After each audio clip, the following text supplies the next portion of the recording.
Assalamualaikum warahmatullahi wabarakatuh. Halo Sobat Cangkir dimanapun kalian berada. Gimana nih kabarnya, sehat apa enggak? Semoga semuanya sih sehat ya. Dan semoga kalau ada yang sakit semoga lekas diberi kesembuhan. Dan semoga yang sedang ada masalah nih semoga cepat diberi kemudahan. Oke nih, pada episode kali ini bertemu lagi dengan saya Bella di podcast Ngopi Cangkir. Nah, podcast Ngopi Cangkir adalah kepanjangan dari podcast Ngobrol Pintar, Berbincang, dan Berpikir. Podcast ini tuh sebenarnya sangat menarik ya. Karena podcast ini tuh menceritakan tentang bakat dan prestasi siswa-siswi MTSN 1 Kota Blitar. Yang tentunya bakat dan prestasinya itu sangat beragam. Dan juga melalui dan juga di berbagai bidang ya. Tentunya ada di bidang akademik dan juga non-akademik. Dan tentunya sangat bervariasi. Tapi sayangnya nih, bakat ini tuh banyak yang belum diketahui oleh orang lain dan halayak umum lah ya. Jadi orang-orang itu otomatis banyak yang belum tahu nih tentang prestasi dan bakat cemerlang siswa-siswi MTSN 1 Kota Blitar. Oke, ini langsung aja. Pada episode kali ini adalah episode yang sangat menarik dan sangat spesial. Kenapa tuh kok sangat menarik dan spesial? Karena pada episode kali ini aku mengundang seorang siswi MTSN 1 Kota Blitar. Dia adalah Ketua OSIS MTSN 1 Kota Blitar masa bakti 2023-2024. Yang pastinya mungkin Sobat Cangkir udah banyak yang tahu Ketua OSIS ini, tapi mungkin Sobat Cangkir belum banyak tahu tentang perjalanannya sama mengikuti organisasi ini dan tips and triknya mungkin ya buat kalian-kalian yang baru terjun di bidang OSIS ini, tips and triknya seperti apa. Langsung aja nggak sih kita undang orangnya. Ini dia. Halo. Oke, gimana kabarnya, sehat Mbak? Alhamdulillah sehat. Oke. Ini nih sobat yang dari tadi udah aku bicarain sama kalian. Dia adalah seorang Ketua OSIS MTSN 1 Kota Blitar masa bakti 2024-2025. Oke nih Mbak, biar mungkin obrolan kita lebih asik mungkin ya. Boleh dong perkenalkan dulu mungkin dirinya ke Sobat Cangkir. Oke, halo Sobat Cangkir. Perkenalkan, saya Aisyifa Putri, biasa dipanggil Aisyifa atau Syifa juga bisa. Okay. Saya merupakan Ketua OSIS masa bakti 2023-2024. Oke nih Sobat Cangkir. Jadi ini nih seorang Ketua OSIS MTSN 1 Kota Blitar. Oke, Mbak, di sini aku mohon izin untuk bertanya-tanya ya seputar prestasinya Samen. Oke. Sejak kapan sih Samen itu tertarik dalam bidang ini? Kalau dalam bidang OSIS itu saya sudah tertarik ketika masuk sekolah pertama kali, ketika masa mabel kayak gitu. Oke. Dan kenapa sih Mbak Is ini kok tertarik di bidang OSIS ini? Saya dulu lihat kakak-kakak itu OSIS itu kayak gimana ya, jadi kayak semacam contoh gitu loh buat adik-adiknya. Terus kayak OSIS itu seru aja gitu loh, jadi tahu gimana sih proses dibalik adanya event-event besar di sekolah kayak gitu. Oke. Dan tujuan Mbak Is ini apa sih kok mengikuti organisasi OSIS ini? Oke, yang pastinya saya mau menambah relasi pertemanan saya. Yang kedua, menambah pengalaman di bidang OSIS. Dan juga saya ingin, seperti yang saya katakan tadi, saya ingin tahu gimana sih sistematis atau apa aja yang bisa disiapkan buat mengadakan event yang besar kayak Mila, terus kelas meeting, kayak gitu. Oke, jadi Mbak Is ini mungkin rasa penasarannya itu cukup tinggi ya berarti. Oke, dan kenapa sih Mbak kok harus OSIS? Kan banyak ya organisasi lainnya mungkin juga yang menarik dan juga menyenangkan, tapi kenapa kok harus OSIS? Oke, kalau menurut saya OSIS itu tuh sudah kompleks banget gitu loh. Jadi udah ada yang namanya ketua, terus dari pengurus harian, bahkan sampai sekbid-sekbidnya itu ada gitu loh yang menaungi segala bidang. Oke, jadi mungkin menurut Mbak Is ini OSIS ini mungkin lebih apa ya, mungkin lebih dewasa mungkin. Betul kayak gitu. Dan kok bisa sih Mbak Ais ini menjadi ketua OSIS? Itu gimana tuh ceritanya? Oke, yang pastinya kalau jadi ketua OSIS itu harus 1 tahun pernah menjabat masa bakti sebelumnya, teman-teman. Oke, kayak gitu ya. Dan kenapa tuh Mbak kok Mbak Ais ini tertarik dalam menjadi ketua OSIS ini? Kenapa kok bisa sekarang menjadi ketua OSIS itu gimana? Oke, jujur aja dulu itu kayak sedikit gak percaya kalau berhasil terpilih menjadi ketua OSIS. Bahkan dulu aja tuh sempet gimana ya, kan itu pengumumannya itu gini, pagi kita ada pemilihan ketua OSIS, terus siangnya diumumkan kalau terpilih. Tuh aku dikasih tahu sama kakak kelasku, terus aku udah mati gini, aduh mampus 1 tahun menjabat itu nggak lama. Iya. Kata orang sih nggak lama ya, tapi ternyata lama juga. Dan lumayan. Mungkin cukup memikul beban ya. Oke. Dan gimana sih Mbak Ais sistematis pemilihan ketua OSIS di MTSN 1 Kota Blitar itu seperti apa? Oke, jadi yang pertama itu ada seleksi pengurus OSIS dulu. Terus habis diumumkan siapa yang terpilih lolos seleksi, nanti akan dikumpulkan di dalam, kalau dulu itu aku di aula sih, di aula sama pembina dan juga OSIS lama. Terus nanti di voting tiga yang paling tinggi votingnya itu terpilih menjadi kandidat ketua OSIS. Oke, jadi ini tuh pemilihan ketua OSIS ini karena Mbak Ais yang mengajukan atau dipilih nih? Dipilih. Kalau mengajukan, saya mungkin nggak akan mengajukan. Oke, kenapa nih kok Mbak Ais mungkin tidak mau ya menjadi seorang ketua OSIS ini, padahal hal ini mungkin banyak diminati oleh siswa-siswi lainnya, kenapa tuh? Kalau dulu itu sebelum saya berhasil terpilih menjadi ketua OSIS, saya tuh mikirnya kayak, aduh, jadi ketua OSIS itu udah sulit, terus bebannya juga banyak, belum mikir beban sekolah, beban rumah, dan teman-teman yang lainnya. Tapi ternyata setelah berhasil terpilih, oh ternyata seru juga ya. Oh kayak gini rasanya dulu Mas Bima menjabat, Mbak Nares, Mbak Marindi, oh kayak gini rasanya. Oke, jadi mungkin sebenarnya banyak beban ya mungkin yang dipikul seorang ketua OSIS, tapi kan yang pastinya banyak sukanya dan juga pastinya ada dukanya. Oke.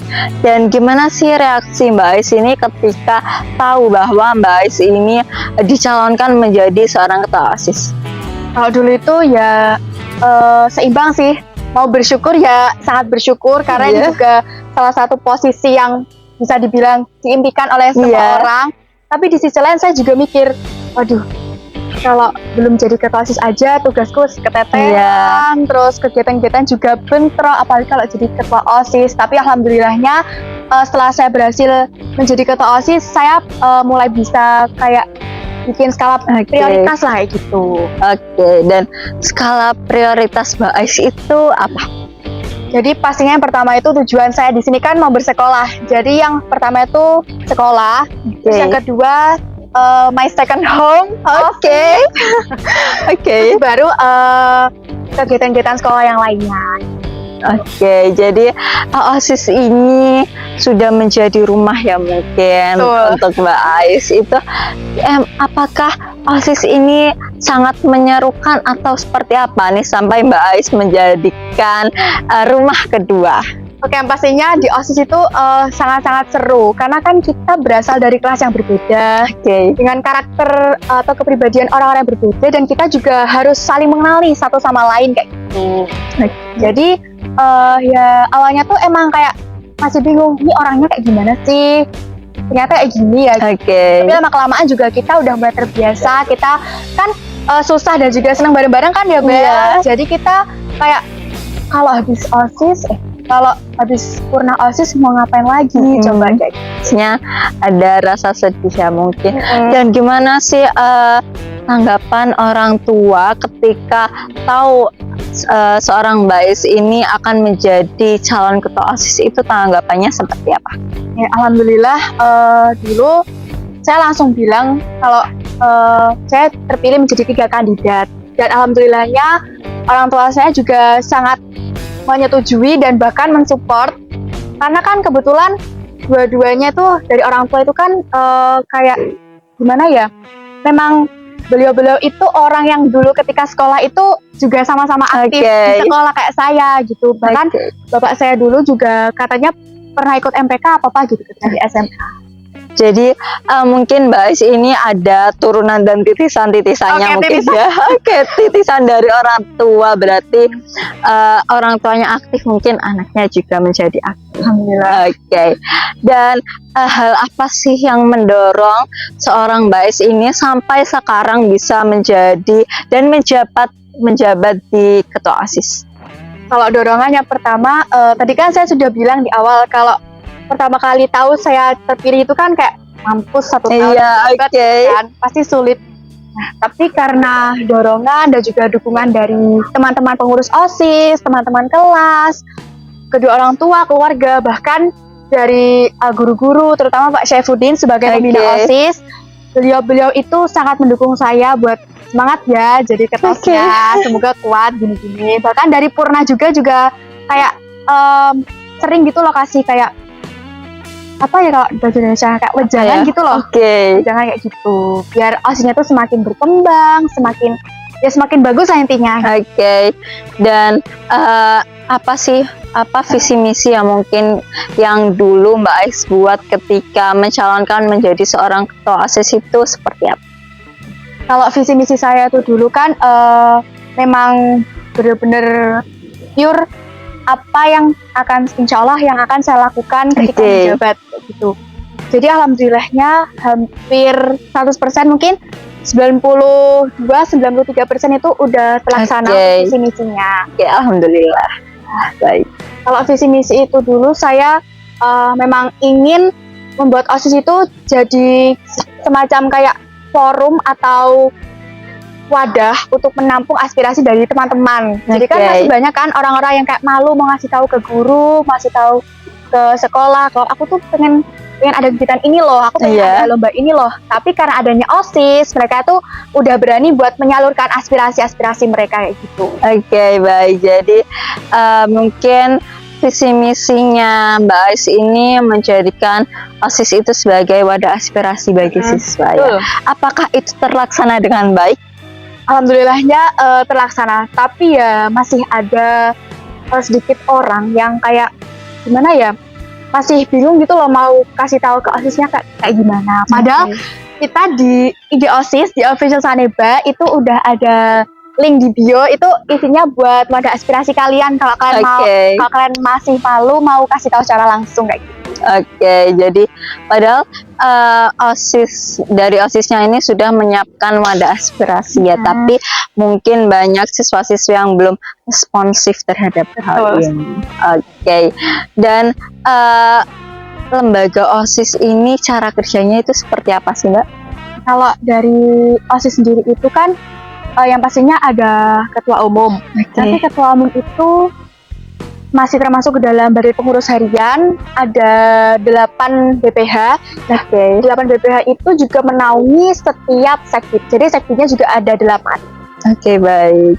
Jadi sekbidnya ada 8 itu sekbid apa aja sih Mbak? Yang pertama ada ketakwaan, terus berbangsa, bela negara, sekbid politik, budi pekerti, wirausaha, jasmani, dan juga apresiasi.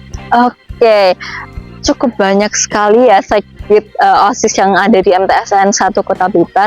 Tapi mungkin nih bagi Sobat Syangkir pastinya banyak nih yang belum tahu sekbid itu seperti apa sih, dan kegunaan sekbid itu seperti apa sih Mbak?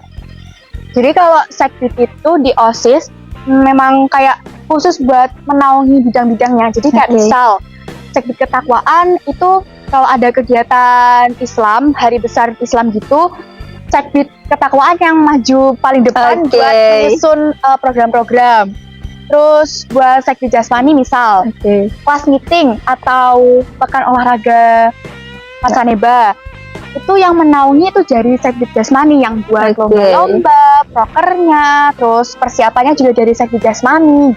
Oke, baik. Jadi seperti itu ya, Sobat Cangkir, pengertian dari sekbid-sekbid itu.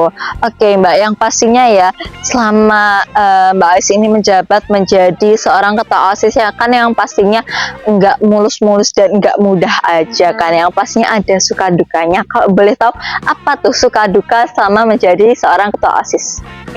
Nah, kalau suka itu ya alhamdulillah lebih banyak sukanya daripada dukanya. Oke, alhamdulillah. Seperti apa nih sukanya? Kalau suka itu kita kan memang gimana ya, bekerja sama dalam tim, dalam kelompok. Jadi yang namanya individualisme itu hampir tidak ada. Karena Oke.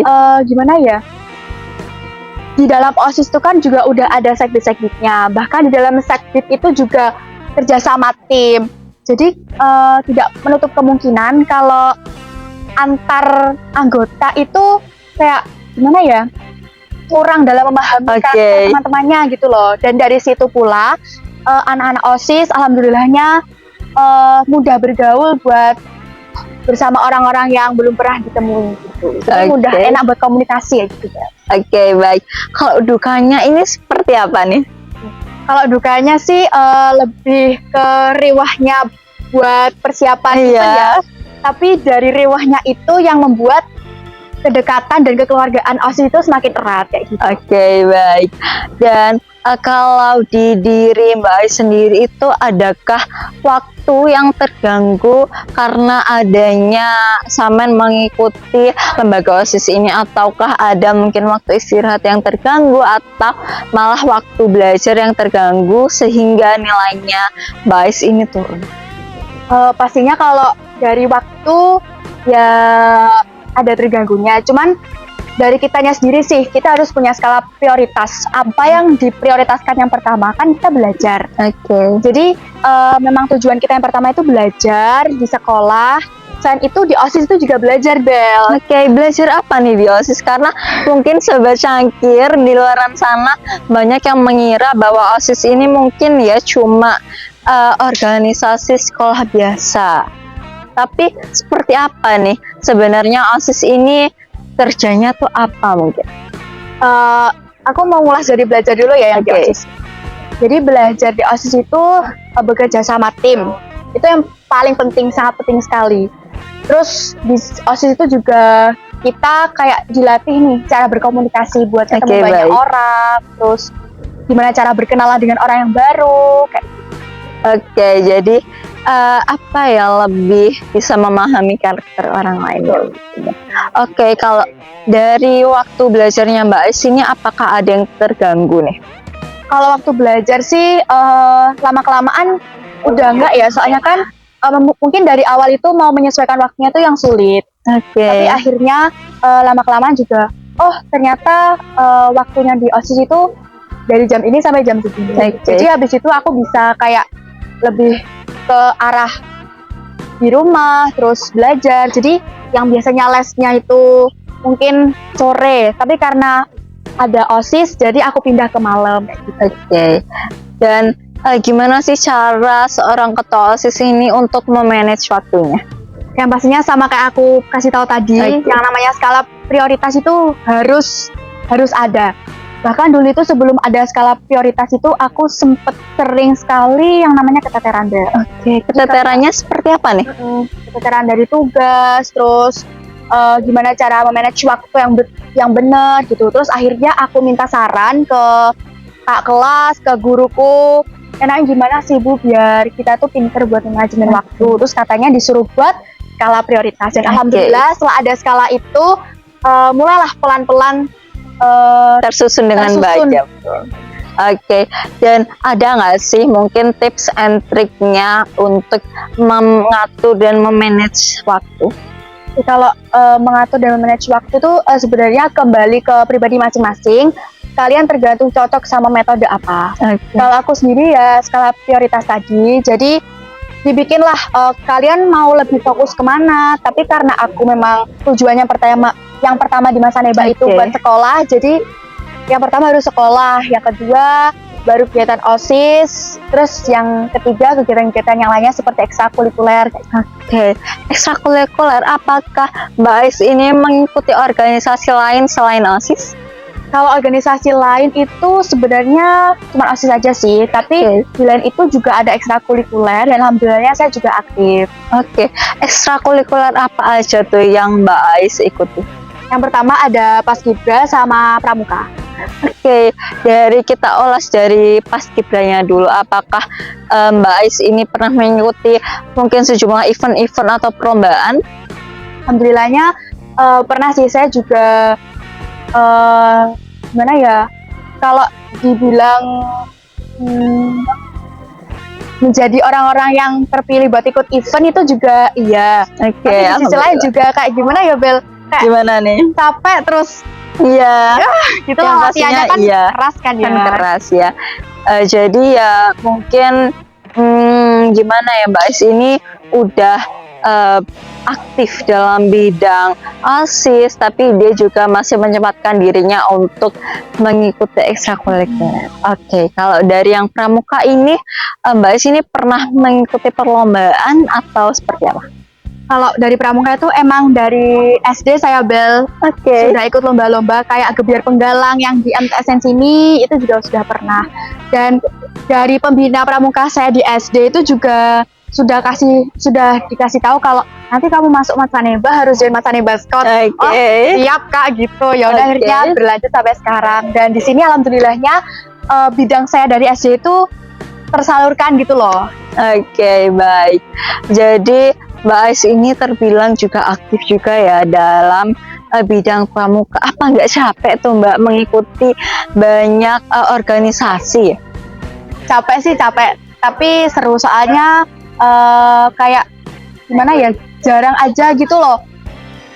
Jadi kan aku tuh juga punya temen, nah temen-temen tuh bahkan sampai bilang gini, kamu tuh apa nggak capek toh Is, tiap hari pulangnya sore, bahkan biasanya kalau latihan itu sampai maghrib juga pulangnya. Terus aku bilang kalau sekarang nggak capek, nanti aku dapat pengalamannya kapan gitu loh. Kalau nggak berani berusaha dari sekarang mau kapan? Iya, yang pastinya juga memaksimalkan waktu muda ya. Dan ada nggak sih Mbak pesan-kesan mungkin untuk adik-adik yang ingin menjadi ketua OSIS? Ada nggak sih pesan-kesan untuk mereka? Buat adik-adik yang mau jadi ketua OSIS, yang pastinya yang pertama harus tetap semangat, apapun nanti resiko halangan yang akan berada di depan kalian. Terus yang kedua, kalian harus selalu mendengarkan pendapat atau masukan dari anggota-anggota kalian. Baik, jadi diambil kesimpulannya dari Mbak Ais ini yang menjabat sebagai ketua OSIS ini, yang pastinya semuanya itu ada perjuangannya dan ada lika-likunya yang nggak bisa berjalan mulus-mulus aja. Dan belajar dari Mbak Ais juga nih pasti banyak banget pelajaran yang dikutip dari Mbak Ais, yang pastinya Mbak Ais ini juga berhasil seperti ini tidak luput dari dukungan orang tua yang pastinya, dan juga dukungan teman dan juga mungkin lingkungan sekolah juga ya. Oke, ini sobat cangkir, jadi dukungan keluarga, dukungan teman, dan dukungan lingkungan di sekitar kita ini tentunya sangat penting ya untuk menyemangati, mensupport diri kita. Jadi untuk orang tua di luar sana nih, jangan lupa terus aja dukung anak kalian, walaupun mungkin tidak para orang tua ini tidak setuju dengan bidang yang diikuti oleh anak itu, tapi selama hal itu masih positif, kenapa nggak didukung? Kan juga nggak ada ruginya. Oke, segitu dulu episode podcast Ngopi Cangkir kali ini. Jangan lupa nantiin podcast di episode selanjutnya. Pantengin terus sosmed kita. Oke, wassalamualaikum warahmatullahi wabarakatuh. Dadah sobat cangkir.